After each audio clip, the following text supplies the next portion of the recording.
Imaginez un petit peu être piqué par une dizaine d'abeilles, subir 40 piqûres. C'est ce qui est arrivé à Louise, une étudiante de 22 ans. Elle a subi une attaque en règle hier après que des ruches soient tombées d'un camion aux Côtes d'Arrêt en Isère. Une mésaventure qui aurait pu avoir de lourdes conséquences. Reportage de Victoria Solano avec Maëva Komsi.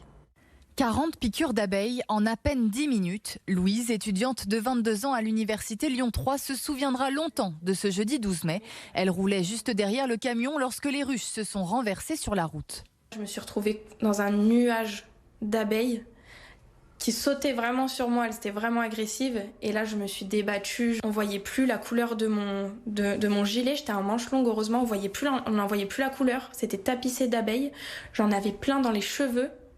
Et en fait, j'entendais bourdonner, ça me paniquait, je secouais, je sentais qu'on me piquait les oreilles, on me piquait le crâne, on me piquait de partout. Plus d'un jour après l'incident, la jeune fille est encore choquée. Elle est en arrêt de travail. Je me suis imaginée mourir, ne jamais me sortir de toutes ces abeilles, être toute seule dans le quartier et voir le camion qui s'arrête. Enfin, je sais pas comment il aurait pu m'aider, mais il a continué son chemin. Il m'a vu dehors me faire attaquer par les abeilles et il s'est pas arrêté du tout. En 24 heures, j'ai développé des réflexes.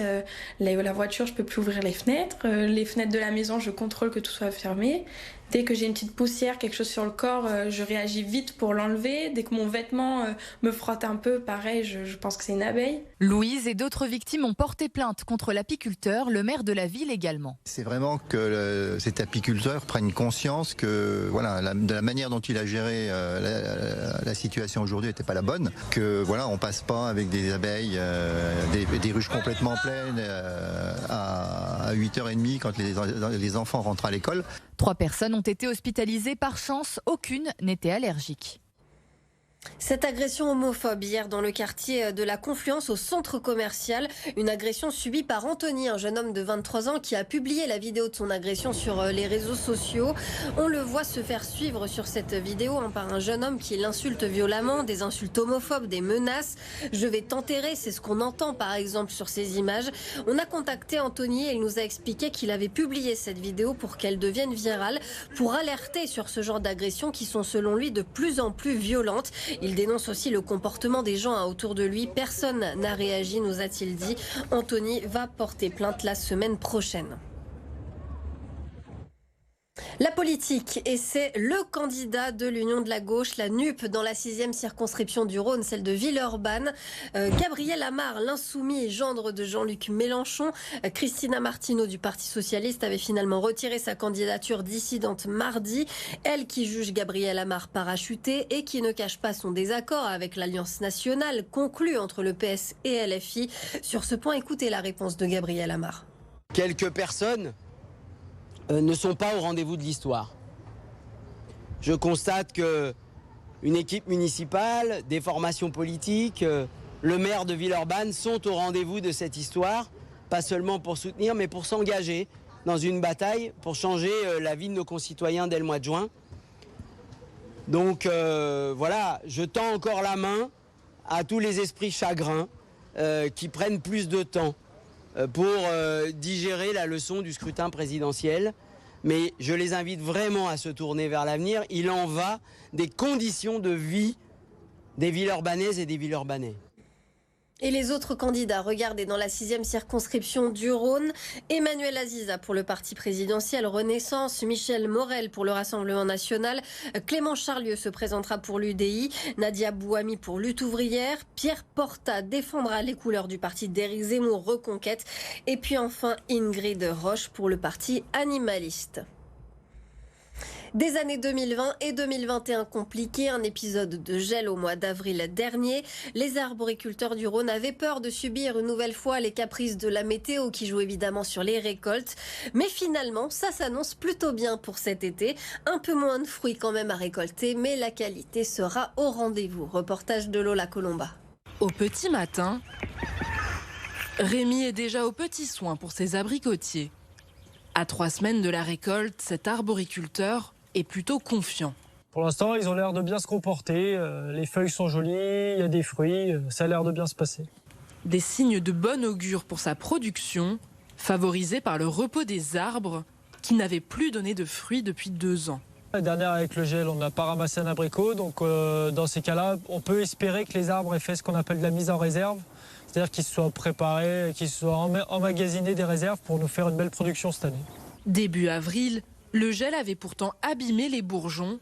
Des dizaines d'abricotiers ne donneront aucun fruit, mais sur la plupart des arbres, les dégâts ont été limités. Le froid se dépose en fin de nuit sur le bas et on voit bien la hauteur où la température était négative. Sous 2 mètres, on n'a quasi pas un abricot, alors qu'au-dessus, on a des fois des grosses grappes, les arbres sont pleins. Cerises, pêches, prunes, ça s'annonce pas trop mal. Les pêches ont quand même beaucoup gelé et les coins ont aussi beaucoup gelé. Le reste des fruits devrait se comporter bien. La semaine prochaine, Rémi et Vincent lanceront la récolte des cerises avec près d'1 semaine d'avance.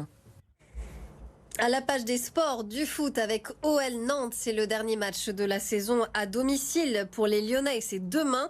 Les Lyonnais qui n'ont plus rien à jouer, la saison a été très compliquée pour l'OL qui va finir dans le ventre mou du classement, sans place européenne pour l'an prochain. Une saison difficile, chaotique, bien loin de celle d'il y a 20 ans où le club remportait son premier titre de champion de France. Les joueurs de cette époque nous ont confié leurs sentiments sur cette OL d'aujourd'hui. Maxime Montiou avec Édouard Jay. Au début des années 2000, ils ont collectionné les titres et enchaîné les saisons en Ligue des Champions, brillant souvent sur la scène européenne. Réunis mardi soir au Groupama Stadium pour un match caritatif au profit de l'UNICEF, les légendes de l'Olympique lyonnais ont livré leurs sentiments sur la situation actuelle du club. Ça nous fait mal parce qu'on aime tous le club et qu'on n'a pas gagné. Mais il y a des clubs aussi qui cherchent des victoires dans des années, ça n'arrive pas, mais il faut trouver un bon équilibre. J'espère forcément que ça repartira parce que la saison n'est pas au point où on l'attend, donc forcément ça reste un échec. C'est compliqué parce qu'on sent qu'il y a de l'inconstance, capable du meilleur comme du pire. Le pire, c'est cette saison ratée. Pour la 2e fois en 3 ans, l'OL ne disputera pas de Coupe d'Europe l'an prochain. Déçu et parfois triste, la famille lyonnaise croit néanmoins en un renouveau et trouve des motifs d'espoir pour l'OL. Il y a des bonnes choses qui sont faites et il y aura d'autres qui vont être faites. Je pense qu'il faut chercher les bonnes solutions et ça va venir, je suis confiant que ça va venir rapidement. Certains ont même profité des micros tendus pour livrer quelques conseils à leur ancien club. La stabilité aussi a toujours été la clé de la réussite et du succès de l'Olympique lyonnais. Donc, pour l'instant, il y a une stabilité à la tête avec le président et j'espère qu'il y aura une stabilité au management aussi. L'année prochaine, il y a une nouvelle saison et on tous repart à 0 et donc il faut un peu laver la tête et se réveiller. Se réveiller, car si l'OL a fêté mardi soir les 20 ans de son premier titre de champion, il fête aussi cette année les 10 ans de son dernier trophée. Une Coupe de France décrochée en 2012. Un mot de rugby avec les demi-finales de la Challenge Cup demain pour le Loup. Rencontre à la maison à 13h30 face aux Britanniques des Wasps. Après avoir éliminé Glasgow en quart, même objectif pour ce week-end. Pas le droit à l'erreur avec l'idée évidemment de jouer une finale européenne.